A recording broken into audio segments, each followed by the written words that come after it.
Halo, saya Iyas dan ini adalah hari ketiga saya belajar bicara dan hadir di depan kamera sambil sharing soal proses kreatif saya dalam menulis sebagai seorang personal blogger yang selama setahun terakhir ini cukup menekuni penulisan esai reflektif filosofis dengan pendekatan eksistensialisme dan stoikisme.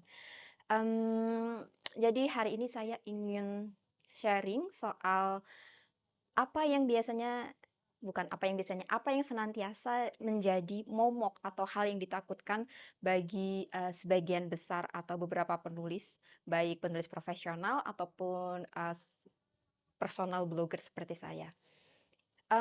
Satu hal yang mungkin, selalu menjadi hal yang menakutkan itu adalah momen ketika, kita sebagai penulis mengalami writer's block, di mana kita kehilangan inspirasi atau kemampuan kreatif kita dalam menuliskan ide kita, dan di situ kadang kita benar-benar merasa tidak produktif, merasa tidak bisa membahasakan, apa yang ada di dalam otak kita ke dalam bentuk tulisan, baik itu dalam bentuk format digital ataupun dalam bentuk format yang lebih analog, yaitu ditulis di buku harian atau apapun itu.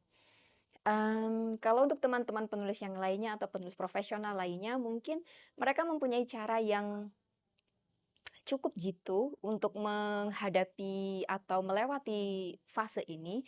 Ada yang dengan membaca, ada yang dengan mencari, apa itu, inspirasi baru dengan berjalan di taman, dengan mengganti kegiatan, dengan mendengarkan musik, dengan, melakukan free writing misalnya. Nah, kalau saya sendiri sebenarnya,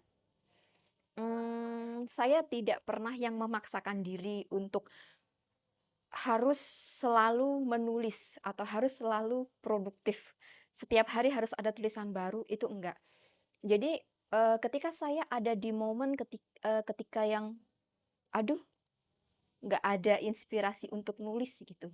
Ya udah, saya akan membiarkan atau akan menempatkan diri saya di ruang yang s penuh dengan ketidakpastian itu sebagai seorang penulis, even saya hanya sebagai seorang personal blogger di sini.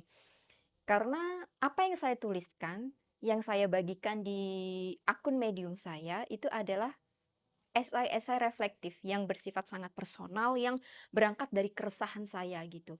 Jadi alih-alih memaksakan diri untuk tetap menulis atau memaksakan diri untuk mencari inspirasi sehingga saya tetap membuat tulisan dan mempublish tulisan setiap hari, saya akan memilih untuk, oh ya udah, saya menerima kondisi itu. Saya sedang stuck, saya sedang tidak ada greget untuk menyelesaikan tulisan. Jadi ya saya akan memberikan waktu istirahat pada diri saya sendiri gitu.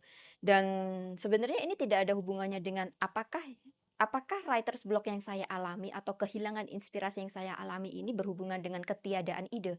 Kalau untuk saya pribadi enggak, karena, saya mempunyai bank ide yang istilahnya sewaktu-waktu kalau saya mau itu saya bisa membuat membuat mereka menjadi sebuah tulisan utuh yang bisa saya publish gitu.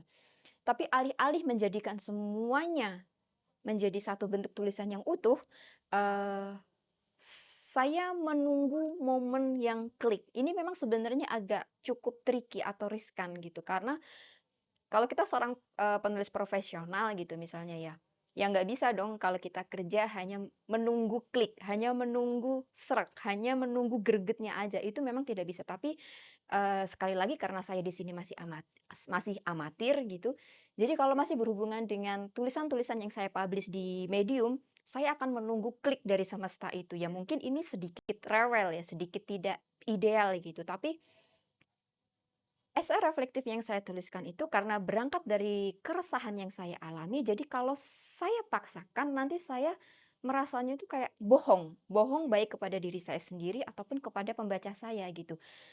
Misal, ketika hari ini saya merasa tidak ada keresahan dan saya, oh hari-hari ini harus ada yang upload lagi, harus ada tulisan baru gitu. Sedangkan yang saya tuliskan itu adalah esai reflektif. Nah, kalau saya terlalu memaksakan dan saya tidak ada keresahan yang benar-benar saya alami, ini jatuhnya saya seperti membohongi diri saya sendiri dan membohongi pembaca saya hanya karena saya ingin terlihat produktif gitu. Nah, itu tadi kalau berhubungan dengan, bagaimana saya menjadi penulis sebagai seorang personal blogger. Tapi selain itu saya kan juga menulis, beberapa kali saya diminta tolong teman saya untuk menulis press release, menulis, company profile ataupun skrip iklan atau, PSA gitu misalnya. Ya, itu semua tidak akan bisa diselesaikan kalau saya hanya menunggu klik, karena di sini sudah melibatkan pihak ketiga. Jadi ya itu bentuk, apa ya istilahnya, bukan konsekuensi, tapi, kita harus menyelesaikan tanggung jawab kita karena melibatkan orang lain gitu. Tapi kembali lagi kalau semisal apa yang saya tuliskan itu masih berhubungan dengan diri saya sendiri dan dengan, personal blog saya, maka saya akan menikmati waktu atau momen di mana saya tidak ada inspirasi, saya merasa blank.